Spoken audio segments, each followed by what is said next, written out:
Good morning, Bravehearts, and good morning, Garfield, New Jersey. Welcome to Marv in the Morning, episode 41. This episode is going to be a tribute to Kevin Conroy, the voice of Batman from Batman the Animated Series, the 90s Batman cartoon for anyone that was wondering. How you doing out there, Bravehearts? It's cold. It's cold as all jazz here in Jersey today. Actually, I think this is going to be the norm for a couple months, if not worse, soon. Not looking forward to the winter. Not looking forward to the cold weather. But hey, you got to roll with it, right? Roll with the punches, baby. Um, and yeah, man. So, I couldn't record yesterday. I had a little bit of too much. Let's just not say a little bit. Let's say I had too much work on my hands. So, I'm gonna recap the weekend for you guys today. I'm gonna catch everybody up and also kind of discuss what I was meaning to discuss yesterday.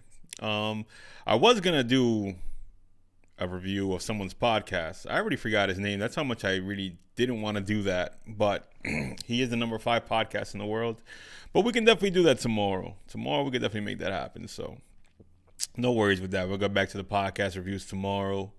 I think this is something that's really important to me, and I hope to other people as well. Because I didn't see too many, tributes online like I usually see when someone of this caliber passes away.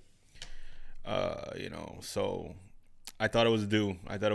And I think that this specific person, and specifically his voice and his talent, has inspired me and has played a part in the molding of who I am today. So I was like, I gotta talk about this. I gotta sit down and do a tribute and talk about Kevin Conroy. Conroy.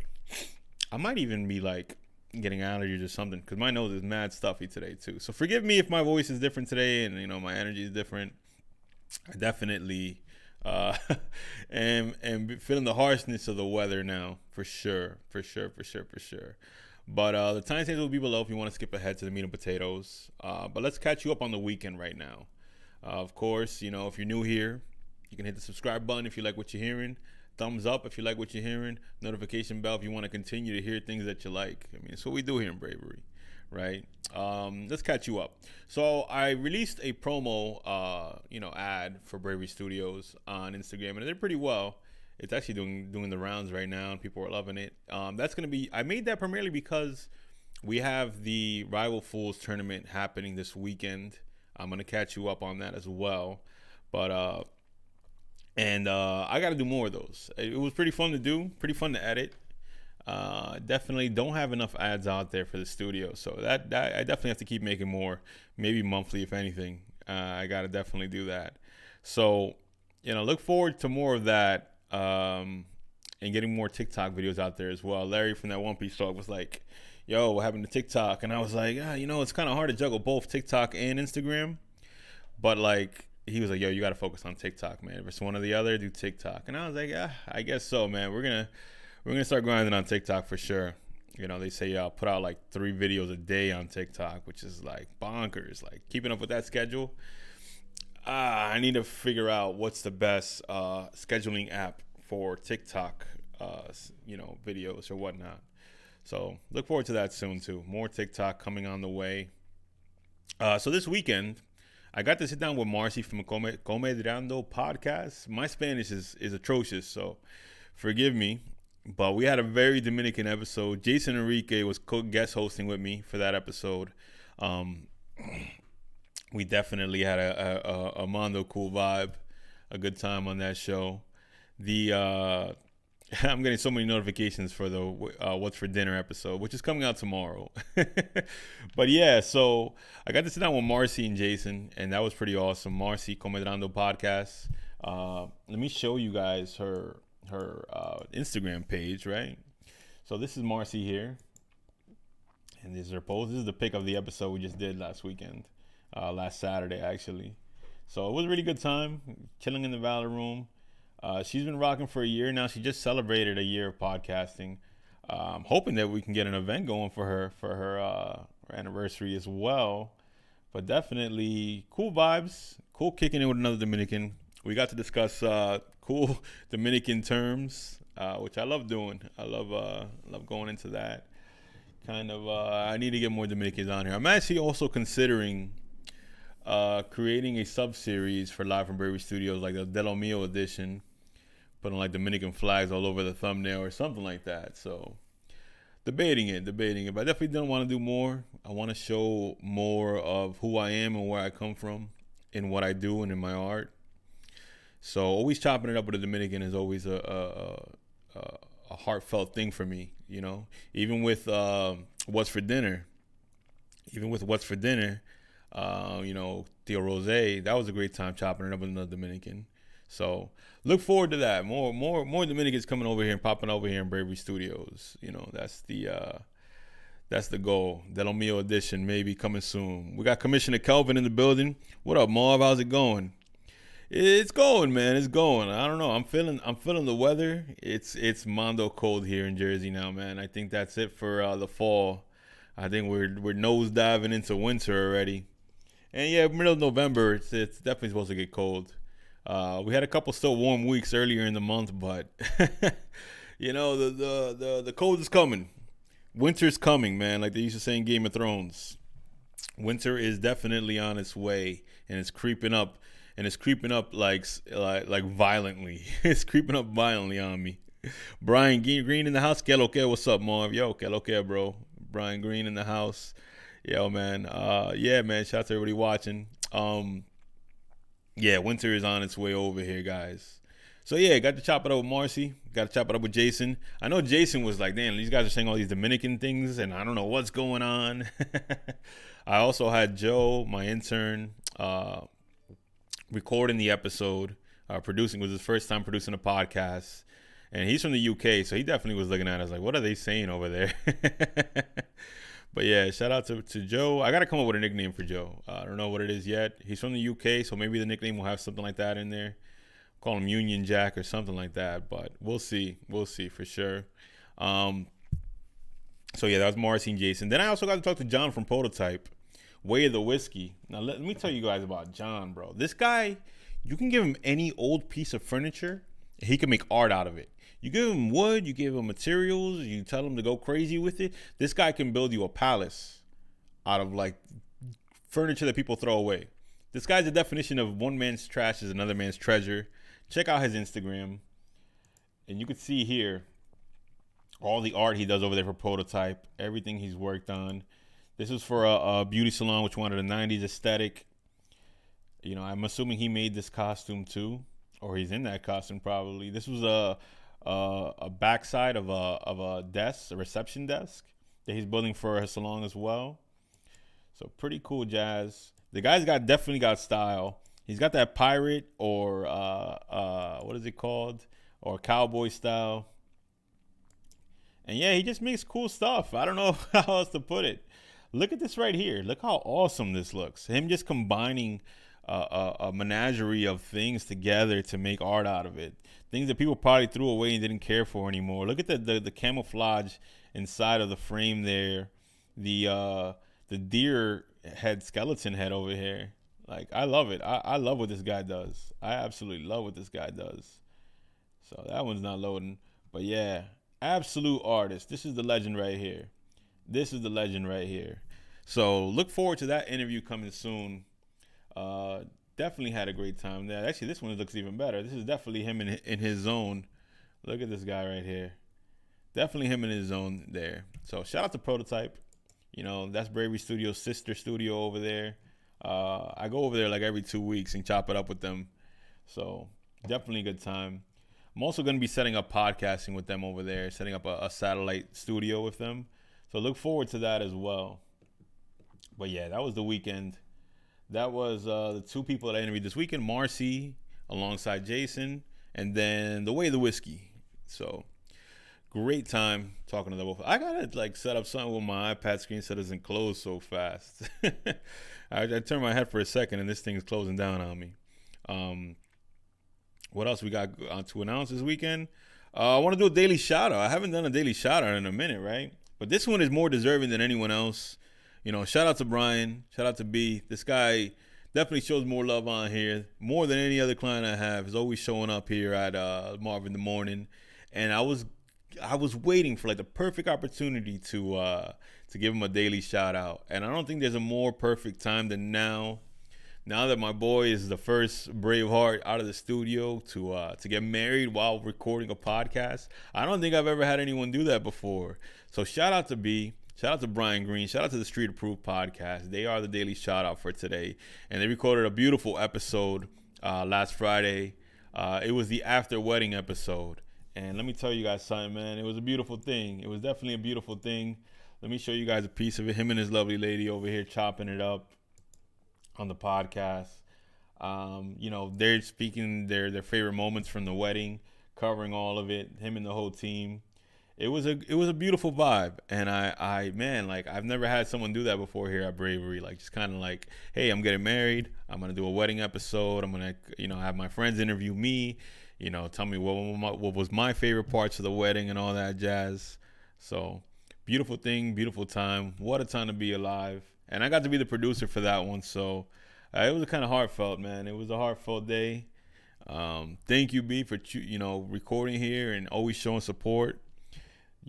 I definitely was feeling the feels recording that show. And that's him and his lady that had just gotten married. So great episode, great time, good feels, good vibes. And they have a live show coming up soon for December 3rd. So be on the lookout for the Eventbrite for that. Be on the lookout for that. Indeed. Yes, indeed. And I think we could roll into the meat and potatoes now. But shout out to B. Make sure you guys go subscribe to the Street Proof Podcast on YouTube. Definitely am so proud to have recorded that episode. For sure. But all right, let's get into the meat and potatoes. Let's rock and roll into the meat and potatoes. And like I said, today's episode is going to be a tribute to Kevin Conroy, one of my most favorite voice actors, the voice of Batman. When I think of Batman, or if I'm reading a comic book and Batman has a speech bubble, I'm usually reading this man's voice in my head. I'm hearing Kevin Conroy's voice coming off the pages in my head. So Kevin Conroy, man. What more could I say about this guy? Listen, let's just talk about what it was like growing up in the 90s and having Saturday morning cartoons, which I don't think they have that anymore. Saturday morning, I used to wake up. I was the first one to wake up in my house on Saturday mornings. I was always up before everyone because I had to sit in front of the TV and watch about 3 hours of Saturday morning cartoons early. So the ones that stand out to me the most, I was a Fox Kids kid at first. I mean, Fox Kids definitely changed over to anime after a while. But I was a Fox Kids kid, and the three cartoons that stick out to me the most and that have stayed with me for the longest amount of time was the Spider-Man, the animated series, X-Men, the animated series, and Batman, the animated series. It's funny, all these superhero cartoons all had the animated series in their title. But yeah, so there was like this synergy between the three shows because I was watching superheroes and their dilemmas every week and all these long story arcs, all these long adultish kind of stories because something happened between the 80s and the 90s. In the 80s, you had cartoons like G.I. Joe and Transformers and He-Man where they wouldn't really discuss social issues or adult, situations. Like you would never have divorced parents or dead parents in a 80s cartoon if you would have parents at all. You would never have a situation where a kid's about to join a gang in an 80s cartoon. Those things just didn't happen.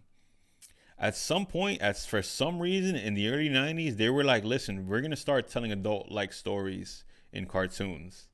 And for some reason, they let it happen. For some reason, you were allowed to show Wolverine discussing religion with Nightcrawler on X-Men. You were allowed to see Harry Osborn become a drug addict on Spider-Man. Of course, with nuance, it wasn't as intense or as extreme as an adult movie or a rated R movie. But the subliminal lining, the subliminal messages were there about what the episode was truly about. The X-Men cartoon specifically wrote racism and colorism and everything that goes into that. that was on full display for you to see every Saturday morning in front of your TV when you're like probably 8 years old, or when I was about 8 years old. It was beyond comprehension that this was what kids were watching in the early 90s, and it shows you why we're probably a tougher crowd than the generations that came after. If you want to believe that. I sometimes believe it, sometimes I don't, but there was definitely a lot of adult subject matter in cartoons from the 90s, specifically superhero cartoons.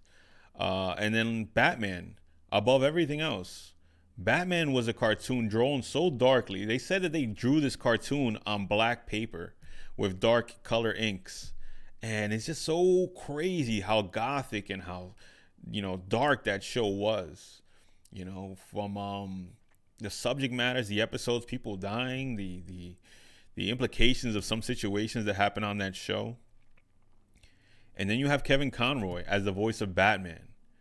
And the thing that stands out specifically with Kevin Conroy above every other voice actor, I think, that came before him, is that Kevin Conroy wasn't doing this cartoonish voice. Like, if you listen to Transformers or listen to He-Man, you hear this, like, kind of little kiddish, cartoonish voices coming out of these characters. With maybe Optimus Prime being the exception, right? Optimus Prime definitely sounded like a real human being. But watch Speed Racer, watch He-Man, watch all these other cartoons from before Batman, and listen to the voices and hear how they sound. They sound like cartoon characters, like how we expect cartoon characters to sound. Kevin Conroy sounded like a human being, and as a matter of fact, sounded like a powerful human. Like there's a powerful voice, behind those tonsils coming out, right? Just the voice alone sold Batman. Like, I felt like I was watching this powerful figure take on the whole world on that show because of Kevin Conroy's voice. Like, it really was a powerful voice that he just emanated from inside Batman. Now, growing up watching this, watching Batman grow up as well was this awesome thing. And hearing Kevin Conroy's voice change over the years to show the time change in Batman's life. When you start watching Batman the Animated Series, you'll notice that Batman has a softer voice. He's actually like whispering when he speaks. He's actually not speaking with the gravitas of later Batman episodes, like when he appears in Justice League or with Superman. It's a lot softer. It's a lot lower. It's almost whispered the way Batman speaks. Like he's this haunting figure. Not really necessarily an imposing figure, but this almost dreadful figure. Like the Grim Reaper is almost how he sounds, I think, in the first couple episodes. Like he's still finding his way as Batman. He hasn't found he hasn't become Batman yet. He's still like Bruce Wayne, which is another thing. He changed his voice dramatically between playing Bruce Wayne outside of the costume and Batman inside of the costume. You listen to the two voices, sometimes you couldn't even tell it was the same voice, the way how big the difference was. Like realistically, this man like did an amazing job changing his voice.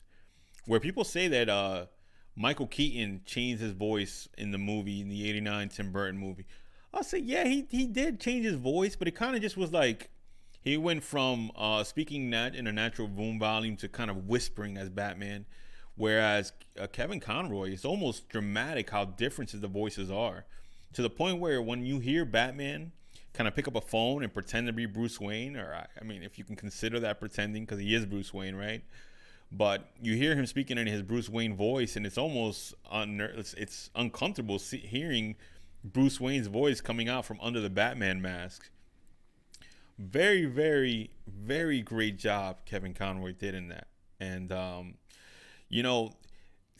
just like how growing up in a religious household, some of these, principles or life lessons that you learn from like religion, a lot of like what I learned from like Batman the Animated Series still stays with me as an adult. Like a lot of the lessons, and especially the lessons between Batman and Robin themselves. What's good, Bravehearts? RP to the best Batman voice. Indeed, Derek. We're going down the rabbit hole with Kevin Conroy today, for sure. But I think the most dramatic and my favorite storyline in that Batman animated series was when Robin stopped being Robin and became like Nightwing. Um, of course, Batman is like a father figure. Even if you're watching the show as a kid, you look at him like this imposing father figure, and you could tell like he trained Robin like to be a superhero because he related to his story with the parents passing away. And as much as a mean that is today, that show took it very seriously. That show took its characters very seriously. Even with Robin running around in a red and green outfit like Peter Pan, he still was a very serious character. They didn't have little kid Robin like you see in some cartoons today. Like there's no like 8-year-old or 10-year-old Robin running around with Batman. This is a man. I think he's in college, early college when the show starts, and so they were like, "Nah, we're not doing little kid Robin." At least not at first. They did add another Robin way later on, but the point I'm trying to make is that this was a man that grew up under Batman's wing. Pun on the Batwing thing, but and then he came to resent Batman. And I think what he said was, he was asked like, what happened? Why did you and Batman like stop working together? And then he goes, "Hey kid, things change." And the new Robin says to Nightwing, "Man, that's crazy, because I asked him the same question. I asked Batman that same question, and he gave me the same exact answer. Things change." And that was actually the name of the episode too. And you see it happen. You see Batman going too far, like beating up criminals. I think he was beating up a criminal in front of his own family because he was trying to get information. And Robin's like, "Dude, you're going way too hard on this guy. You're traumatizing his kid, and his wife is here watching you beat him up." And he's like, "I need." He's not even listening to Robin. He's like ignoring him just because he needs to interrogate him to find answers for whatever reason. And as silly as it sounds to be coming from a cartoon, and you're probably picturing it in this colorful Saturday morning vibes, Batman was not the Animaniacs. Batman was not Bugs Bunny, and he was not, what he is now, like the Harley Quinn show or whatnot. And even to an extent, he was kind of even darker than he was in like in the Christopher Nolan movies. This was a very serious character that they took very seriously. So with Robin telling him like, "Yo, I'm done with this. I can't do this no more with you, bro." Then when Robin finds out that Batman got his girlfriend to be Batgirl, and I know this sounds like a soap opera, and then he looks at "You got her into this? You brought her into this life? Are you nuts?" And then Robin takes a swing at Batman. Bow! And they show that right on the screen for all 8-year-olds in America to see, or even around the world. And you see them break up. And it's like, he said, "I'm done with it." He takes off the mask, throws it at him, takes off the belt. Yo, deep stuff. And I can only relate in certain situations where I guess when a mentor or a father figure lets you down, or you become disillusioned with what he's trying to teach you, right? When you become disillusioned with it, I have had mentors who I looked up to, who I thought were the embodiment of what I wanted to become myself, only to realize that these are just people that make mistakes and that have flaws too. And that's what Robin noticed in Batman. And you start to resent these mentors that were like, "Damn, man, you were supposed to lead me and show me the way, and then you're out here doing this. You're out here, harming people or harming yourself, or doing something that's against the cause." I can think of people that I used to look up to at church or at school, teachers that I used to as father figures. Me and my father had a complicated relationship growing up, so I looked for father figures outside the household, and all of them, every single one let me down at some point. Being mentorless at that point, you start to resent everybody who promised you or tried to teach you something. You only start to focus on the negative that he taught you rather than the positive, because even a broken clock is correct 2 times in a day. That's what they say, right? Derek says Batman Beyond was the one for me. Batman Beyond. Let's get into that because we got to see Batman, the same character with the same voice, Kevin Conroy, represent Batman in his early life, in his early probably late 20s, early 30s, as Batman in his youth. And then we got to see him do the same voice for Batman in his 60s or 50 or 60s. Like a 30-year time jump to Batman Beyond, where he's no longer Batman. He's retired and he's teaching this kid how to be Batman. Not a kid, I guess, but probably like an 18-year-old, 17 or 18-year-old, how to be Batman, because he sees something in him. And when you see that what Batman became, right, and you hear the voice, you still hear Kevin Conroy, but you hear the gravity in his voice now because he's aged, he's withered, he's battered. So many years of fighting crime, so many years of fighting for the cause and the mission and the dream to create a world where Batman doesn't exist anymore, right? You hear the difference in the withering of him, and he kind of lives alone just with his dog. There's no one else there. There's no Robin, there's no Batgirl, there's no Nightwing. Batman was so focused on the mission that he lost like his family. And I think Kevin Conroy does an awesome job showing what a battered old man looks like and sounds like. And it's crazy. The thing I remember the most, the one thing that stands out to me the most is that Batman almost let this kid die at one point. You know, it's a futuristic suit. They're like in the year 2050 or whatever, who knows. And he has a button where he can just turn off the bat suit. So Terry steals the bat suit, goes out, pretends to be Batman, starts fighting crime or whatever to find out who killed his pops. Batman turns off the suit when he's in the middle of a fight against like 4 like guards. And these guys are beating the crap out of Terry. And he's like, yo, you got to turn the suit back on. They're going to kill me. And you almost think for a second that Batman's going to let him die because he sold the suit. And Kevin Conroy actually doesn't say anything in that scene. But it's such a powerful moment where it was like, you want to be Batman, all right? Cool. Let me show you what it's like to be Batman. Let me show you what it's like to be Batman and get your ass kicked like that. And I think this is the first time I ever even cursed on this show. Man becomes a father to a guy who lost his father. Facts. Batman collects like kids who kind of have similar stories to his. You know, he sees himself in people.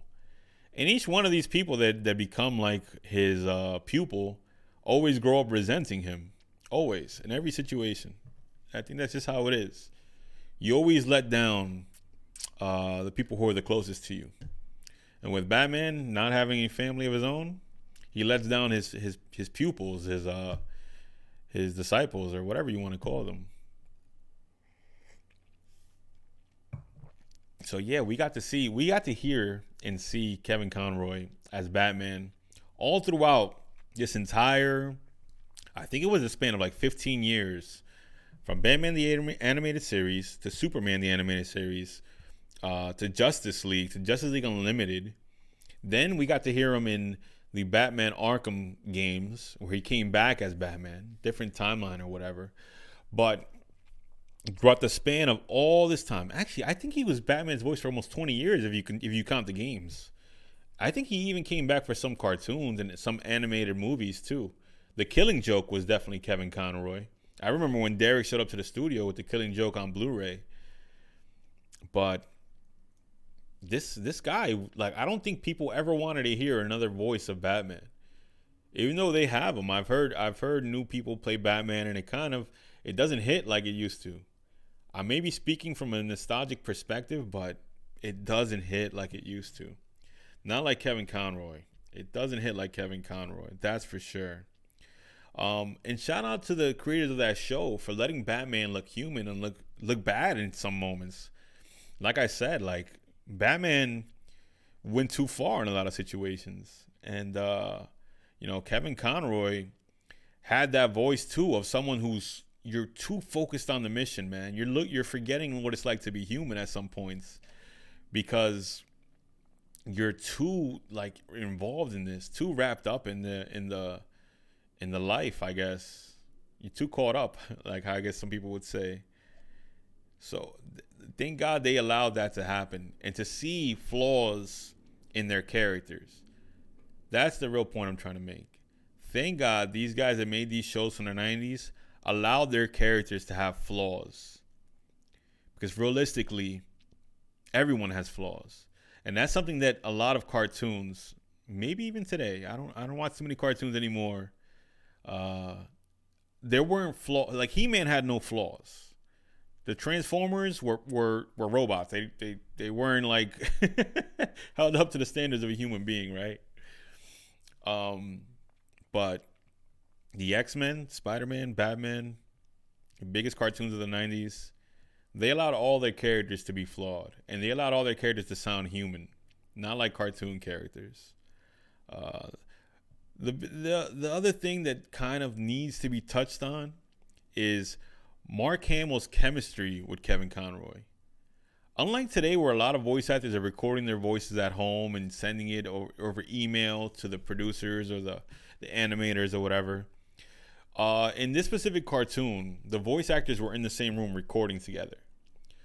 I don't know if that's still done today at all. I mean, it just seems way more efficient to just kind of have the voice actor record it at home on their own time and set and send it in before a deadline. But you can tell when these guys are in the room together and they're playing off each other. Mark Hamill, of course, being Luke Skywalker from Star Wars. Who would have thought this guy would have made a great Joker? Man, nails it. Almost steals the show from Kevin Conroy in a lot of episodes. I have to admit, there's times where like this is the Joker show, and you always are excited when this guy is the main villain of the episode. You're always excited for that. So the chemistry between these two actors and them being together in the same room, playing off of each other, bouncing off of each other, energy-wise, unmatched, unrivaled by any other cartoon, even from the '90s, even to today. Unrivaled, the chemistry these two voice actors had together. And there's video footage of them recording together, and you just see it, you hear it, you feel it.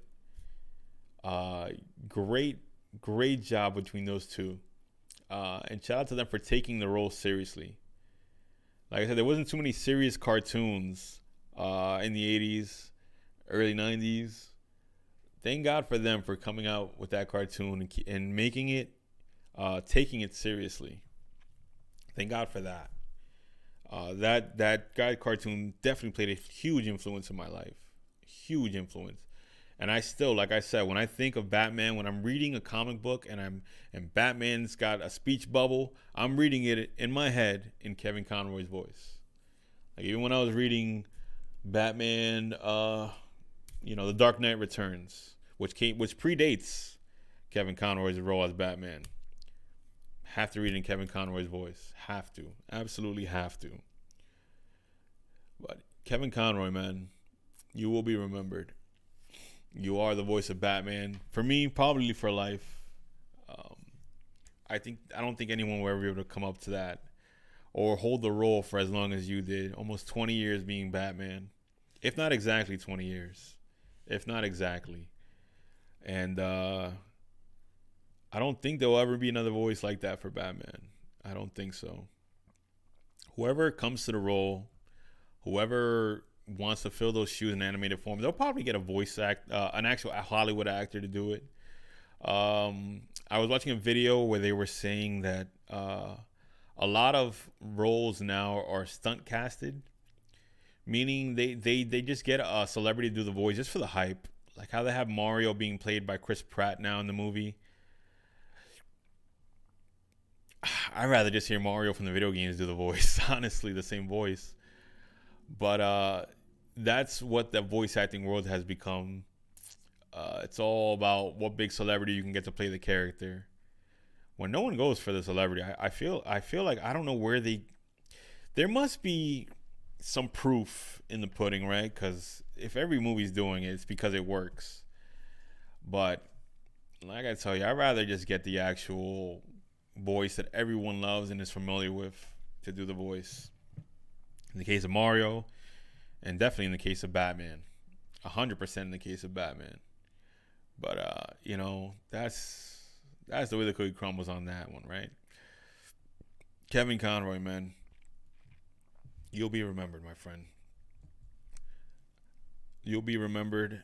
And let's go over. I actually have a tribute video, not made by me, but made by another YouTuber called Zaid Mangetta. He actually put together this tribute video. So let's watch this, and let's see some great examples of Kevin Conroy being Batman, shall we?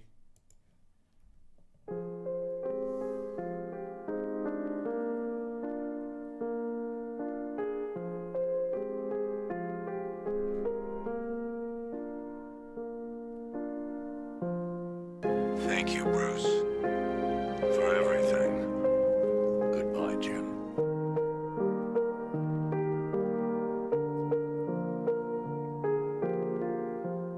There are similarities, mind you, but more than a few differences, too. You don't quite have his magnificent brain, for instance. You do have his heart, though. And for all that fierce exterior, I've never met anyone who cared as deeply about his fellow man as Bruce Wayne.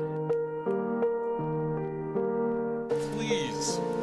I need it to be different, man.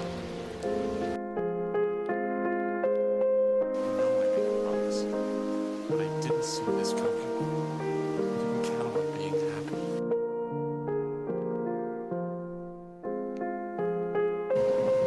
Please. Tell me that it's okay. You know, as a kid, I used to watch it with my father. The Grey Ghost was my hero. Really? And he still is. Does the hurt ever go away?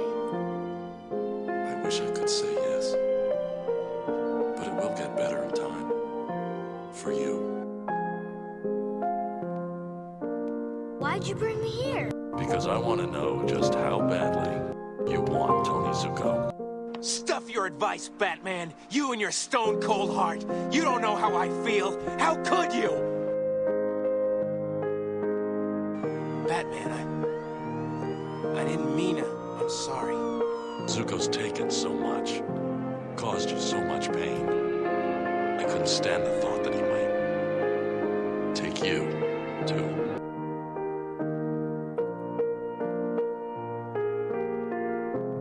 But just stay with me all day, risking your butt for someone who's never given you anything but trouble. I know what it's like to try and rebuild a life. I had a bad day, too. Do you want to know something funny? Even after everything you've done, I would have saved you. This used to be a beautiful street. Good people lived here once. Good people still live in Crime Alley.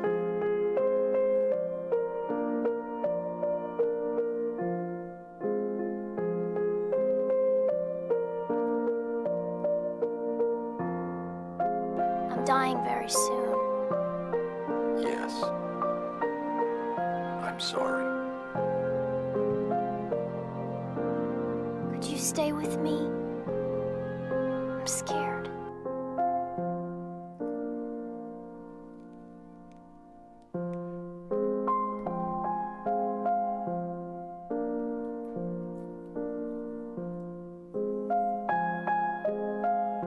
We've seen hundreds of people.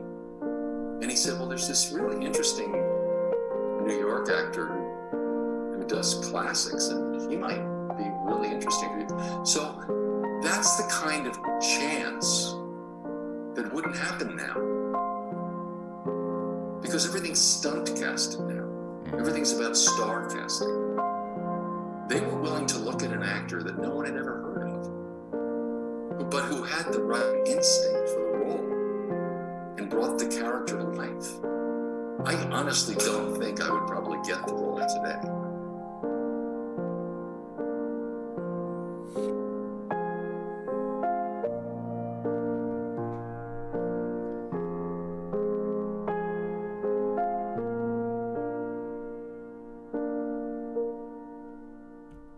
Yo, shout out to Kevin Conroy.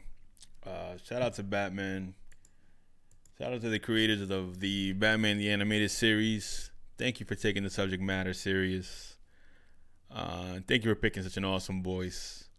We got Big Daddy Alucard in the house. What up? What up, Alucard? Late again, I see. Late again. Yeah, great episode. Gotta jump off, but I'll see you on the next one. We got Scarlett in here. Sad emoji. Yeah, great episode and great time speaking about someone who I don't get to speak about enough. A lot of the figures of my childhood, right, that kind of molded me into who I am, I don't get enough time to speak about them. That's for sure. So this felt good to do. It felt good to do it. Of course, it's unfortunate the situation that I have to do it in this situation, but this guy, he got his flowers growing in life. People will remember him as Batman for sure. And it's honestly amazing how, alongside with the Tim Burton movies, he was able to change people's perception of Batman. Considering how big the Adam West TV show was, the 60s Batman show with the pow and the zings and all that cartoony stuff, for actually being live action, it actually was a live action cartoon, to be honest. It's awesome. It's awesome that he got the opportunity to take this character and take him in a more adult and serious direction. And thank you, man. Thank you for all the years as Batman. Above everything else, Kevin, thank you for all the years as Batman and all the life lessons. I don't think, hard to say for sure from where I'm standing, but who knows what I would be without those Saturday mornings, those lessons learned from these superheroes on the box there, that TV box. Who knows who I would be? I carry that I gotta save my city mentality to this day. To this day. I probably always will. And it's definitely thanks to those Saturday mornings with Batman, Spider-Man, and the X-Men, right? But all right, Bravehearts, thank you for watching this tribute to Kevin Conroy. Rest in peace to the legend. May his name ring forever. And to me, he will forever be the voice of Batman. We'll be back tomorrow. Same bat time, same bat hour. Thank you for watching Marv in the Morning. And it's time to hit that old dusty trail. Catch you later, Bravehearts.